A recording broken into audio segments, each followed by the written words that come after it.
நண்பர்களுக்கு வணக்கம். இந்த பதிவில் நான் கேலக்கியர் சித்தர் பற்றின ஒரு பதிவு தான் நான் இதில் போட போகிறேன். ஒரு 2 மாதங்களுக்கு முன்னாடி ஃபேஸ்புக்லேயும் இன்ஸ்டாலேயும் பார்த்திங்கன்னா கேலக்கியர் சித்தர் எனக்கு ஒரு நோட்டிஃபிகேஷன் வந்துக்கிட்டே இருந்துச்சு. நான் அது சரி ஸ்வைப் பண்ணிவிட்டு நான் அப்படியே போயிட்டேன்.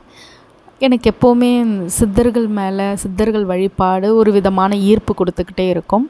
அப்போது சடனாக ஒரு நாள் நான் அந்த பதிவை பார்க்கும் பொழுது பிரார்த்தனை பண்ணுறதை பற்றின விஷயங்கள் அதில் இருந்துச்சு. நான் எப்போவுமே காலையில் எழுந்திருக்கிற மாதிரி ஒரு பிரச்சனைக்காக ஒரு குழப்பத்தில் இருந்தேன் நான்.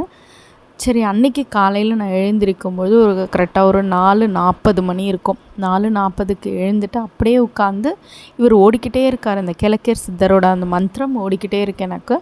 நான் அதை சொல்லி ஒரு 11 தடவை தாங்க சொல்லியிருப்பேன். ஒரு 11 டைம்ஸ் தான் சொல்லி எனக்கு இது முடியணும் அப்படின்னு சொல்லி வேண்டிக்கிட்டேன்.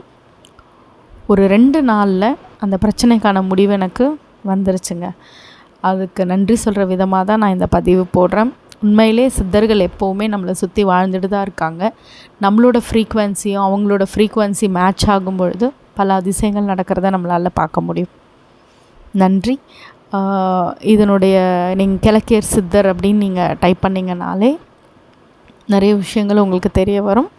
ரொம்ப பிரச்சனையில் உள்ளவங்க காலையில் சித்தர் வழிபாடு கூட நீங்கள் செய்யும் பொழுது நிறைய மாற்றங்கள் வரதை நம்மளால் பார்க்க முடியும்.